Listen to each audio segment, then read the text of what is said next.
Bismillahirrahmanirrahim. Assalamu alaikum student. I am Wajid Ali Kambo, chemistry first year chapter 8, and this lecture is the continuity of previous lecture, that is Le Chatelier principle. My dear student, in the last lecture we studied the statement of Le Chatelier principle and the effect of change in concentration. And in this lecture we are going to study the effect of change in pressure or volume on an equilibrium position according to the Le Chatelier principle, as well as we will also study some physical equilibrium and what will be the effect of pressure and those physical equilibrium. So come on, let us study the effect of change in pressure and volume. My dear student, पहले कुछ basic points जो है ना वो मैं आपको याद करवाना चाहता हूँ, जो बुनियादी बातें हैं, जो कंसेप्चुअल पॉइंट्स हैं, पहले वो मैं आपको याद करवाना चाहता हूँ, फिर हम डिफरेंट रिएक्शंस उनकी एग्जांपल से इस बात को आगे लेके बढ़े। देखें, मेरे पास ये एक रिएक्शन है जिसमें A plus 2B reversible C plus D, ये एक रिएक्शन है। This one is the reversible reaction. ये मेरे पास लेफ्ट साइड है और ये मेरे पास राइट साइड है। मैं इन्हें रिएक्टेंट्स कह लेता हूं। These are reactants, these are products. Reactants और प्रोडक्ट्स, वैसे तो फॉरवर्ड रिएक्शन में ये रिएक्टेंट है और जब रिवर्स रिएक्शन आएगा तो उसमें ये प्रोडक्ट है, लेकिन मैं इन्हें ना आसानी की खातिर these are the reactants and C and D they are the products. Student, एक बात हमने चैप्टर नंबर 3 में पढ़ा था कि अगर आप किसी भी गैस को एसटीपी पर लेते हैं, स्टैंडर्ड टेम्परेचर एंड प्रेशर, तो अगर किसी भी गैस का 1 मोल लेंगे तो एसटीपी पर ये ऑक्यूपाई करेगी 22.414 डीएम क्यूब वॉल्यूम। ये हमने बात पढ़ी थी कि 1 mole of a gas at STP occupies 22.414 DM cube volume. इसी तरह अगर मैं एसटीपी के बजाय RTP, room temperature and pressure की बात करूं, यानी 25 degree centigrade temperature, 1 atmospheric pressure की बात करूं, तो 1 मोल गैस ये रफली 24 डीएम क्यूब वॉल्यूम ऑक्यूपाई करता है। ये बुनियादी बातें हैं student.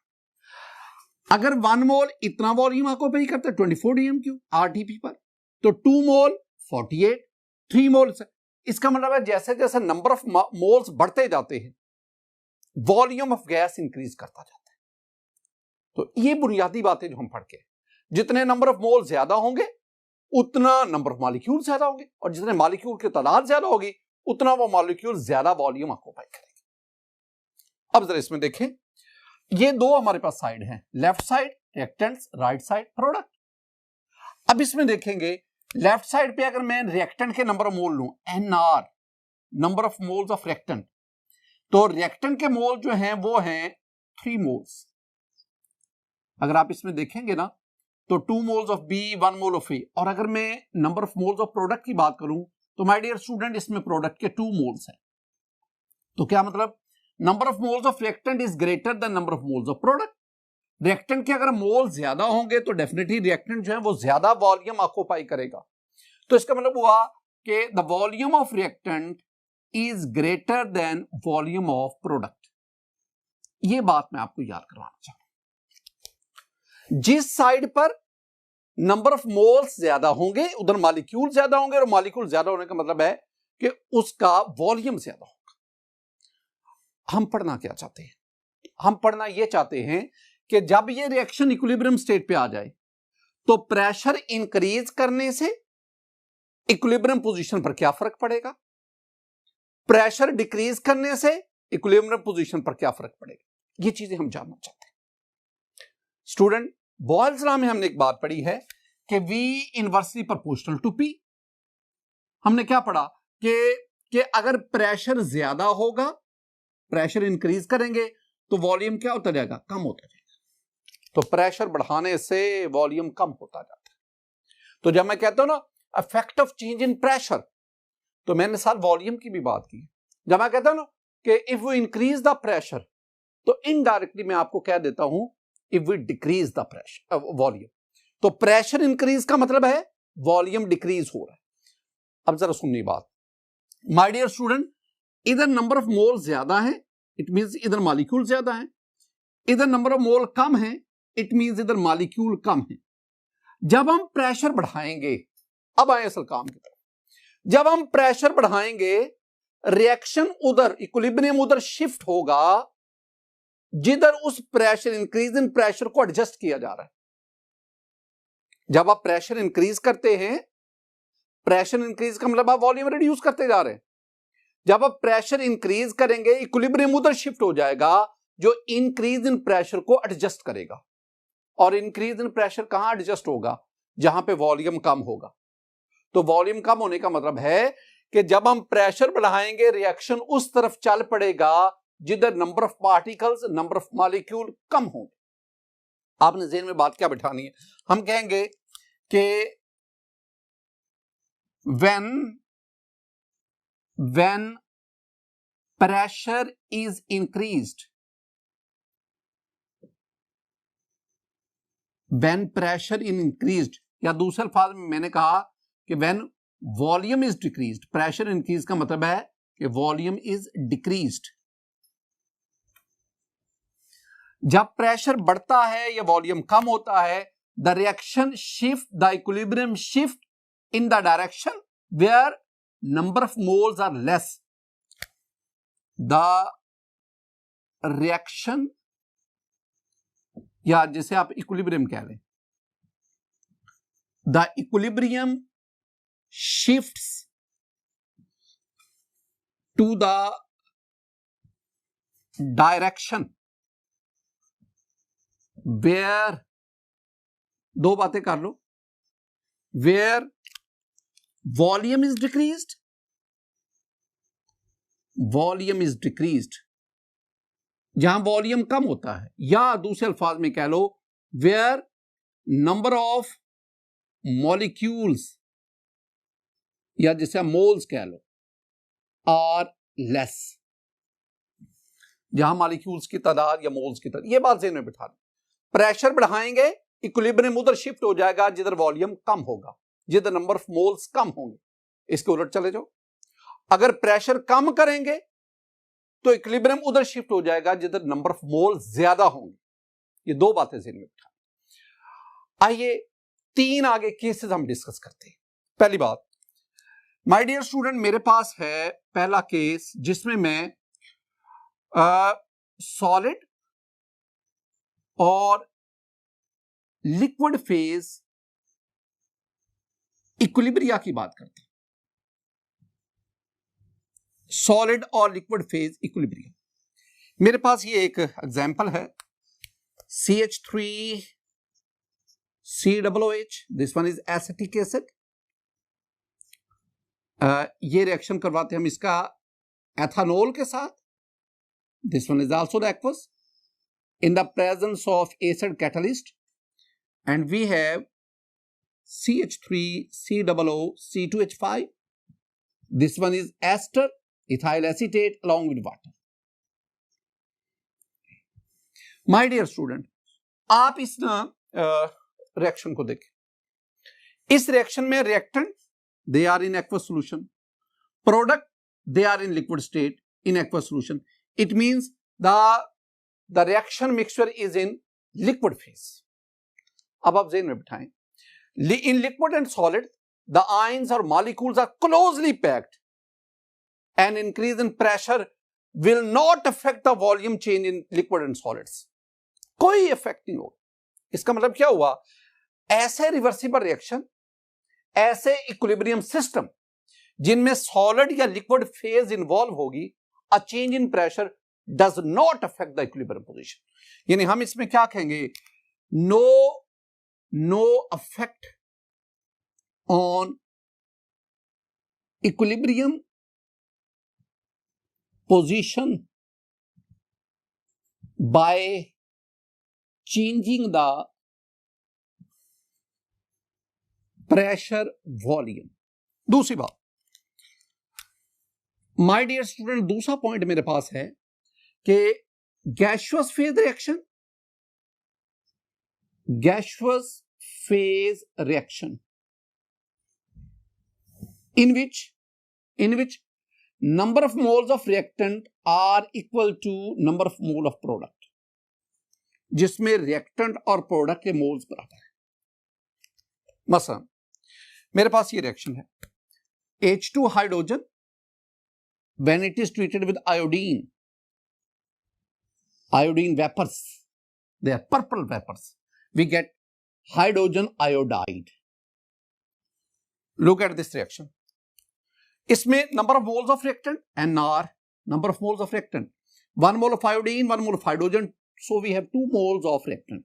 Number of moles of product, we have 2 moles of HI. I mean, in this reversible reaction, the number of moles of reactant and product are equal. जितना volume reactant ने occupy किया है उतना ही वॉल्यूम प्रोडक्ट ने occupy किया है। यानी मैं कह सकता हूं कि volume of reactant is equal to volume of product. तो इसका मतलब क्या हुआ, अगर जब ये रिएक्शन इक्विलिब्रियम स्टेट पे पहुंचता है, a change in pressure or volume does not disturb the equilibrium position.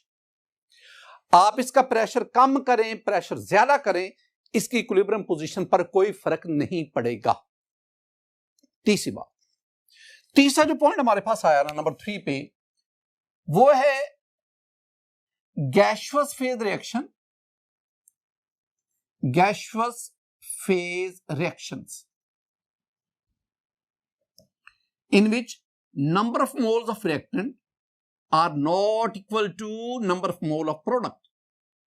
Reactants और products के moles बराबर नहीं है। यही वो पॉइंट है जिसको हम डिस्कस करने निकले। माय डियर स्टूडेंट, इसमें दो बातें। पहले मेरे पास ये रिएक्शन है 2SO2 sulphur dioxide, this one is a gas, plus O2 oxygen, this one is also a gas. When they react each other, we get SO3, sulfur trioxide. This one is also a gas. This one is the gaseous phase reaction. My dear student, in this reaction, number of moles of reactant, 2 moles of SO2, 1 mole of oxygen, so we have 3 moles of reactant. Number of moles of product, NP, we have 2 moles of product. तो मैंने क्या कहा, अगर reactant के मोल ज्यादा होंगे it means इसका volume ज्यादा है, प्रोडक्ट के मोल कम है इट मींस इक्विलिब्रियम स्टेट पर इसका वॉल्यूम कम है। तो इक्विलिब्रियम स्टेट पर volume of reactant is greater than volume of product. Reactant का वॉल्यूम प्रोडक्ट के वॉल्यूम से ज्यादा है। तो अब हम क्या कहेंगे, अगर हम प्रेशर बढ़ाएंगे, an increase in pressure will shift the equilibrium in the direction where there is less number of moles. बार बार कह रहा हूं, अगर आप प्रेशर बढ़ाएंगे रिएक्शन उस तरफ, इक्विलिब्रियम उस तरफ शिफ्ट होगा जिधर नंबर ऑफ मोल्स कम है। तो इसका मतलब है कि अगर मैं प्रेशर को इंक्रीज करूं, यानी पहले अगर प्रेशर को इंक्रीज, एरो ऊपर का मतलब है इंक्रीज, अगर प्रेशर को इंक्रीज करूंगा तो रिएक्शन उधर जाएगा जिधर वॉल्यूम कम हो रहा है। इधर वॉल्यूम ज्यादा, इधर वॉल्यूम कम, इसका मतलब है रिएक्शन जो है वो फॉरवर्ड जाएगा। या यूं समझ लें कि अगर मैं प्रेशर इंक्रीज करूंगा तो रिएक्शन उधर जाएगा जिधर नंबर ऑफ मोल्स कम है। तो रिएक्शन किधर जाएगा, रिएक्शन जाएगा फॉरवर्ड। क्यों? क्योंकि फॉरवर्ड डायरेक्शन पर वॉल्यूम कम है, फॉरवर्ड डायरेक्शन पर नंबर ऑफ मोल्स कम है। लेकिन इसके बरक्स माय डियर स्टूडेंट, अगर मैं प्रेशर कम करता हूं, प्रेशर कम करने का मतलब है मैं वॉल्यूम इंक्रीज करता हूं, तो अब इक्विलिब्रियम उधर शिफ्ट होगा जिधर नंबर ऑफ मोल ज्यादा है। 4 बातें हैं, आपस में मिक्स ना करना। एक हम कहते हैं कि प्रेशर मैंने इंक्रीज किया, फिर मैं कहता हूं नहीं प्रेशर डिक्रीज किया। ये एरो ऊपर का मतलब है इंक्रीज, एरो डाउन है इसका मतलब है डिक्रीज। मैं इस रिएक्शन की बात कर रहा हूं, प्रेशर इंक्रीज किया।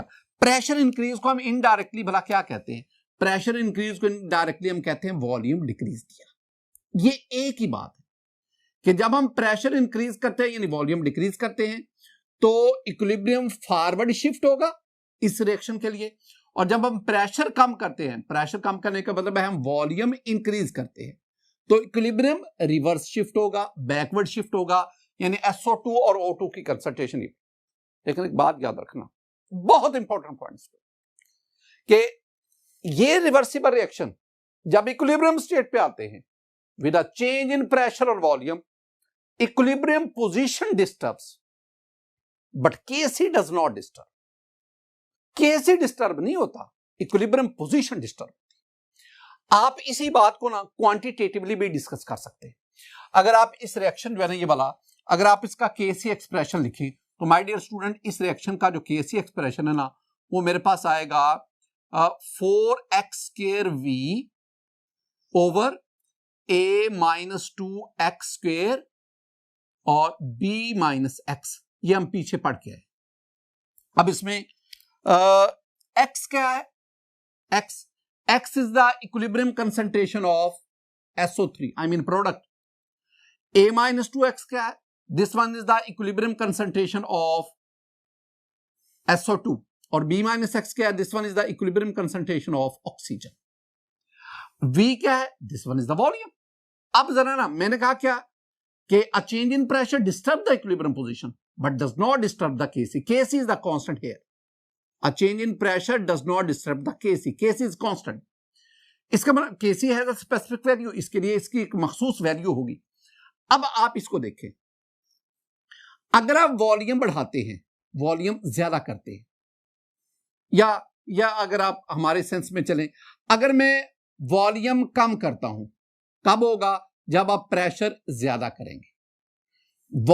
प्रेशर इंक्रीज का मतलब है वॉल्यूम कम। अगर आप इसको कम करेंगे, इसको कम करने का मतलब है कि आपको x को ज्यादा करना पड़ेगा। ये क्यों करना पड़ेगा? देखें, अगर मेरे पास हो 2 multiply by 10 it is equal to 20। अगर मैं इसको कम करता हूं, इसको मैं 5 करता हूं, तो माय डियर स्टूडेंट डेफिनेटली अगर आप इसको कम करेंगे तो ये आपको कितना करना पड़ेगा? 4। अगर आप v कम करते हैं तो x आपको बढ़ाना पड़ेगा, और x क्या है? This one is the concentration of SO3।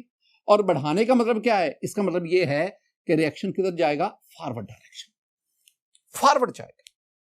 My dear student, pressure volume change करने से इक्विलिब्रियम पोजीशन डिस्टर्ब हो गई, लेकिन केसी ये डिस्टर्ब नहीं। इसी बात को हम एक और एंगल से भी देखते हैं। मेरे पास ये दूसरी एग्जांपल है। माय डियर स्टूडेंट, मेरे पास है PCl5, this one is a gas, it converts into PCl3, this one is a gas, plus Cl2, ये भी है। अब इसमें देखेंगे, अगर मैं number of moles of reactant की बात करूं, PCl5 is the reactant here, number of moles of reactant that is 1 mole, number of mole of product that is 2 mole, 1 mole of PCl3, 1 mole of Cl2, 2 moles. My dear student, इस case में अगर आप देखेंगे तो इसमें case में क्या है? इस केस में वॉल्यूम ऑफ प्रोडक्ट, जिसके मोल ज्यादा उसका वॉल्यूम ज्यादा, जिसके मोल ज्यादा उसका वॉल्यूम ज्यादा, उसके मॉलिक्यूल ज्यादा। Volume of product is greater than volume of reactant। अब प्रेशर बढ़ाएंगे, रिएक्शन उधर जाएगा जिधर वॉल्यूम कम है, जिधर नंबर ऑफ मोल्स कम। तो अगर मैं प्रेशर बढ़ाऊंगा तो ये इक्विलिब्रियम रिवर्स पे शिफ्ट, यानी अगर मैं प्रेशर बढ़ाऊंगा तो रिएक्शन किधर आएगा? From right to left. और लेफ्ट का मतलब क्या है कि ये प्रोडक्ट ये रिएक्टेंट में कन्वर्ट होते जाएंगे, PCl5 की डिसोसिएशन कम होती जाएगी। ये चीज एक और बहुत इंपॉर्टेंट बात। माय डियर स्टूडेंट, अब जो मैं बात बताने जा रहा हूं ना, इस बात का ताल्लुक एंटी टेस्ट से है। एंटी टेस्ट हम जानना चाहते हैं affect of adding inert gas.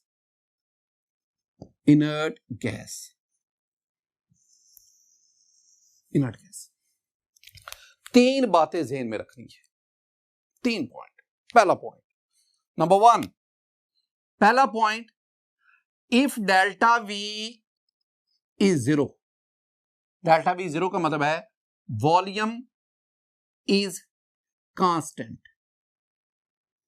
एक मेरे पास रिवर्सिबल रिएक्शन है, इक्विलिब्रियम स्टेट पे है, वॉल्यूम उसका कांस्टेंट कर दें।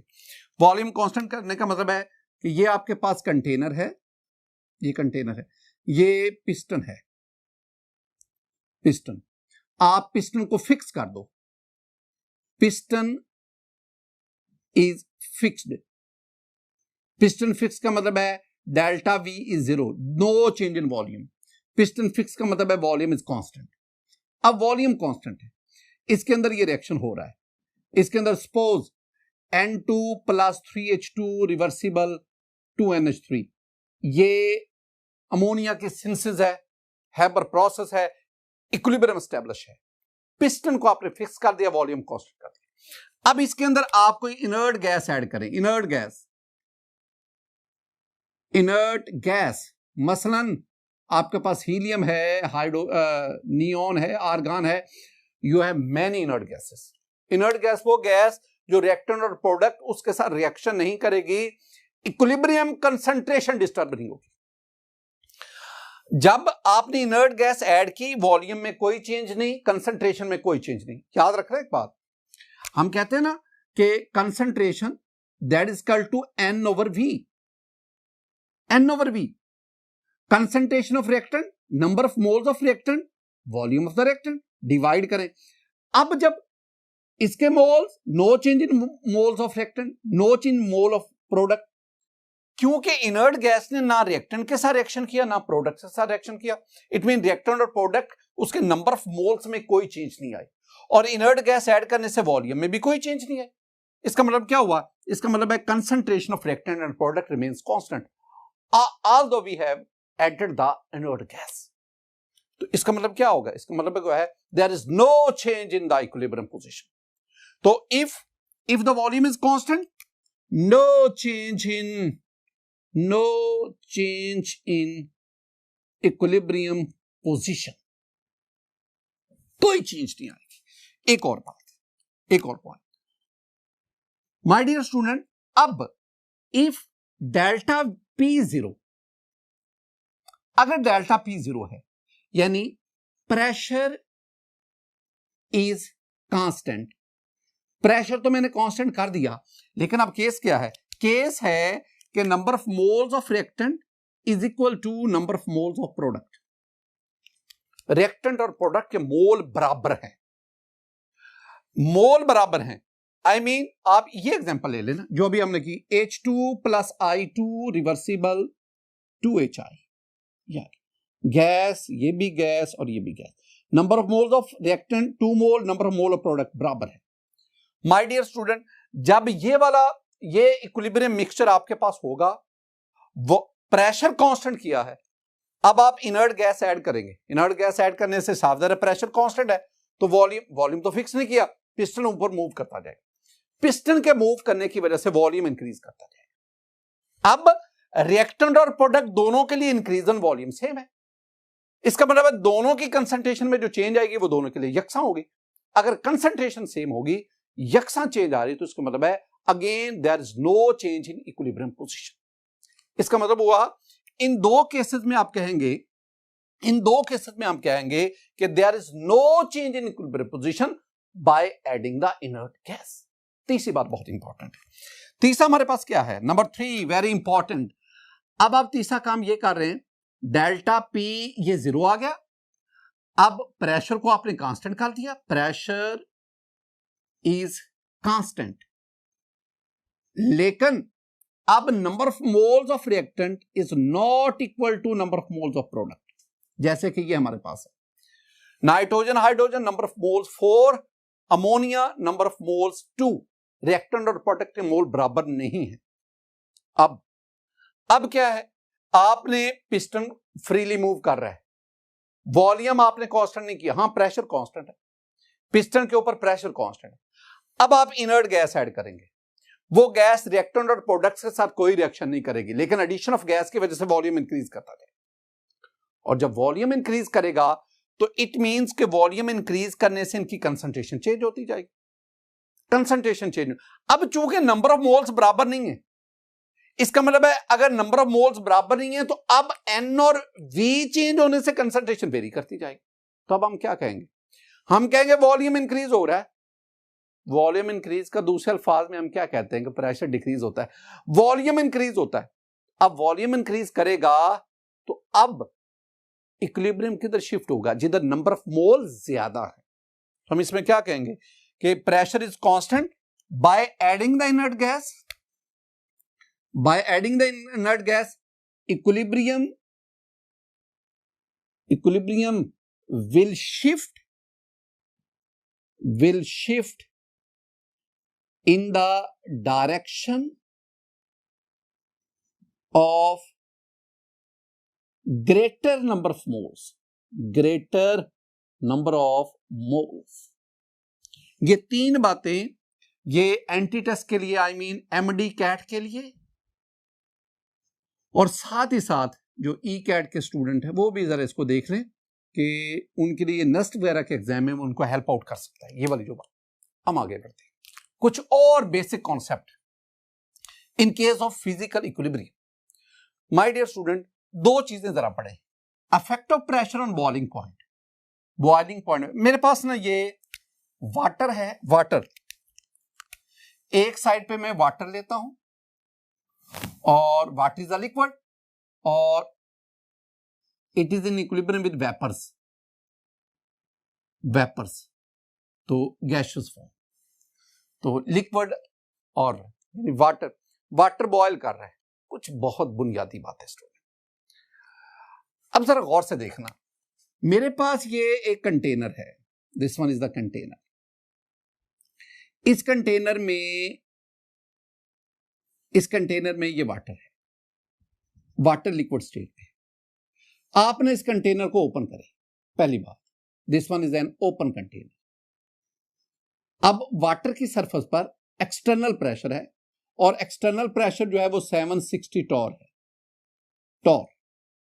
अब आप वाटर को हीट करें, जो ही वाटर को हीट करेंगे वाटर वेपर्स में कन्वर्ट होगा और वो वेपर्स वाटर की सरफेस पर प्रेशर डालेंगे, that is called the vapour pressure. तो vapour pressure, my dear student, जैसे जैसे वाटर का टेम्परेचर बढ़ता जाएगा ज्यादा वेपर्स इसके ऊपर अक्यूमुलेट होंगे, वेपर प्रेशर बढ़ता जाएगा। जब इसका वाटर का टेम्परेचर 100 डिग्री सेंटीग्रेड होगा तो वाटर का वेपर प्रेशर 760 टॉर हो जाएगा। माय डियर स्टूडेंट, जब वाटर का वेपर प्रेशर एक्सटर्नल प्रेशर के बराबर हो जाए, उस टेम्परेचर पर वाटर का ये जो टेम्परेचर है, this one is called boiling point of water. अब एक काम करें, अब आपने पानी को ऊपर से कवर कर दिया, क्लोज कंटेनर, प्रेशर कुकर आपने ऊपर से कवर कर दिया। अब क्या होगा, आपने एक्सटर्नल प्रेशर इंक्रीज कर रहे। अब ये जो वेपर्स इकट्ठे होंगे ना, इनका प्रेशर बढ़ता जाएगा। इन वेपर्स के प्रेशर को हम दो सेंस में लेंगे, वो एक्सटर्नल प्रेशर भी होगा, वो वेपर प्रेशर भी होगा। ये बहुत माइक्रोस्कोपिकल स्टडी है। अब होगा क्या, अब ये होगा कि जो ही आप एक्सटर्नल प्रेशर बढ़ते हैं, यानी अब आप प्रेशर इंक्रीज करते हैं। अब आए ना ली शटल प्रिंसिपल, जब आप प्रेशर इंक्रीज, इसमें देखो ना, इसमें क्या है, वेपर्स, वाटर लिक्विड स्टेट। आप जानते हैं कि volume of vapours is greater than volume of water in liquid form. Vapours का वॉल्यूम लिक्विड वाटर से ज्यादा होता है। हमने क्या पढ़ा, हमने कहा कि जब ये इक्विलिब्रियम एस्टेब्लिश होता है तो प्रेशर इंक्रीज करेंगे, रिएक्शन उधर जाएगा जिधर वॉल्यूम कम है। तो इधर वॉल्यूम कम है, इसका वॉल्यूम ज्यादा है, तो जब आप प्रेशर इंक्रीज करेंगे रिएक्शन किधर जाएगा, रिएक्शन रिवर्स पे जाएगा। तो मैं क्या कहूंगा कि जब आप प्रेशर इंक्रीज करेंगे, एरो ऊपर का मतलब है इंक्रीज करेंगे, जब आप प्रेशर इंक्रीज करेंगे रिएक्शन किधर जाएगा, रिएक्शन रिवर्स जाएगा। रिवर्स का मतलब क्या है, रिवर्स का मतलब है कि प्रेशर इंक्रीज करने पर जो वेपर्स हैं ये किस में कन्वर्ट होंगे, वाटर्स में, कंडेंस होते जाएंगे। जब वाटर वेपर्स कंडेंस होते जाएंगे इट मींस वेपर प्रेशर कम हो जाएगा। अब आप मजीद हीट करेंगे ताकि दोबारा एक्सटर्नल और वेपर प्रेशर ऑफ लिक्विड बराबर आ जाए। दोबारा हीट करने का मतलब है कि वाटर का बॉइलिंग पॉइंट इंक्रीज करेगा। तो सिंपली हम क्या कहेंगे, अगर आप सारी गुफ्तगू को मैं कंक्लूड करूं, मैं कहूंगा with increase in external pressure, when external pressure is increase the boiling point of a liquid also increase. जब एक्सटर्नल प्रेशर बढ़ाएंगे तो लिक्विड का बॉइलिंग पॉइंट भी बढ़ता है। ये आप चैप्टर नंबर 4 में पढ़ के। अब आगे बढ़े, effect of pressure on melting point, very important. दो बातें मैं डिस्कस करूंगा माय डियर। पहला मेरे पास आइस, सॉलिड, और इधर मैं वाटर ले लेता हूं, दैट इज लिक्विड। ठीक है, अब आइस और वाटर दोनों इक्विलिब्रियम स्टेट में है। कुछ बातें पहले देखें, फिर मैं ना आपको समझाता हूं कि ऐसा हुआ क्या है। पहले फिजिकल फिनोमेना तो देखें ना। माय डियर स्टूडेंट, मेरे पास ना ये एक कंटेनर है, इसमें आइस और वाटर दोनों है, और इसका टेम्परेचर जो है वो 0 degree centigrade. I mean we can say that 0 degree centigrade is the melting point of ice. बर्फ भी है, पानी भी है, यानी लिक्विड और सॉलिड दोनों इक्विलिब्रियम में है। अब आप इसमें देखेंगे ना, हम इसके ऊपर ना प्रेशर इंक्रीज करते, प्रेशर इंक्रीज करते। जो ही हम प्रेशर इंक्रीज करेंगे, ये बर्फ के पिघलने का अमल, द मेल्टिंग ऑफ आइस, वो तेजी से बढ़ता जाएगा। और जब प्रेशर बहुत ज्यादा बढ़ा दिया तो क्या पता चला? पता ये चला कि आइस सारी की सारी जो है वो वाटर में कन्वर्ट हो गई। इसका मतलब हुआ कि अगर हम बर्फ को, आइस को मेल्ट करवाना चाहते हैं तो हम पर उस पर एक्सटर्नल प्रेशर बढ़ाते हैं। अब जरा इसमें आए, ये जो मैंने बात की उसको हम इस सेंस में कैसे देखते हैं। My dear student, you know in chapter number 4 that the volume of ice is greater than volume of water. हम पढ़ते हैं आइस फ्लोट्स ऑन वाटर, बर्फ पानी के ऊपर तैरती है। Why? Because the density of ice is less than water. Ice ज्यादा वॉल्यूम रखती है एज कंपेयर टू वाटर। अब volume of ice is greater than volume of water. अब क्या होगा? प्रेशर बढ़ाएंगे, रिएक्शन किधर जाएगा? जिधर वॉल्यूम कम है। इसका वॉल्यूम ज्यादा, इसका वॉल्यूम कम, प्रेशर बढ़ाएंगे किधर जाएगा? जिधर वॉल्यूम कम है, V कम है, इधर V ज्यादा है। तो इसका मतलब है रिएक्शन फॉरवर्ड जाएगा। फॉरवर्ड जाने का मतलब है आइस मेल्ट करके किस में कन्वर्ट होती जाएगी? वाटर। और भी इसका भी मतलब है, इसका मतलब है जब हम प्रेशर इंक्रीज करते हैं, आइस वाटर में कन्वर्ट हो जाती है। दूसरे अल्फाज में, कंसेप्चुअली बात, दूसरे अल्फाज में आइस का मेल्टिंग पॉइंट कम हो। तो हम क्या कहेंगे? When pressure is increased, when pressure is increased, melting point of ice decreases, कम हो गया। लेकिन इसके बरक्स वाटर तो अनॉमलस बिहेवियर शो करता है, इरेगुलरिटी इन बिहेवियर शो करता है। इसके बरक्स आप कोई भी सॉलिड ले ले, वाटर को छोड़ दो, आइस को छोड़ दो, किसी और सॉलिड की बात करो, और वो कन्वर्ट हो रहा है लिक्विड में। सॉलिड और लिक्विड के दरमियान इक्विलिब्रियम एस्टैब्लिश। अब आप जानते हैं, मैं बार बार कह रहा हूं, आइस और सॉलिड, आइस और वाटर की बात नहीं होगी। आइस का वॉल्यूम ज्यादा होता है, वाटर का कम है। लेकिन अगर आप आम सॉलिड और लिक्विड की बात करें, सॉलिड में मॉलिक्यूल क्लोजली पैक्ड होते, लिक्विड में फिर भी थोड़ा सा गैप आ जाता। इसका मतलब क्या हुआ? सॉलिड का वॉल्यूम कम है, लिक्विड का वॉल्यूम ज्यादा है। तो हम इसमें क्या कहेंगे? वॉल्यूम ऑफ लिक्विड ये ज्यादा है as compare to volume of solid. ये आम सॉलिड्स की बात हो रही है। इसका मतलब क्या हुआ कि सॉलिड का वॉल्यूम कम, और लिक्विड का वॉल्यूम ज्यादा। तो हम क्या कहते हैं? हम कहते हैं प्रेशर बढ़ाएं, रिएक्शन किधर जाएगा? जिधर वॉल्यूम कम है। तो प्रेशर बढ़ाएंगे तो लिक्विड किस में कन्वर्ट होता जाएगा? सॉलिड। और लिक्विड के सॉलिड में कन्वर्ट होने का मतलब है कि मेल्टिंग पॉइंट इंक्रीज करेगा। ये तो हम इसमें क्या कहेंगे? हम कहेंगे in this case when pressure is increased, melting point also increases, ये भी बढ़ता जाता है। माय डियर स्टूडेंट, आज के इस लेक्चर में हमने ली शैटलियर प्रिंसिपल, उसकी जो सेकंड इफेक्ट है, यानी effect of change in pressure or effect of change in volume, इसको स्टडी किया। मेरी दुआ है कि अल्लाह ताला आप पर अपना फजल और करम फरमाए। अल्लाह ताला आप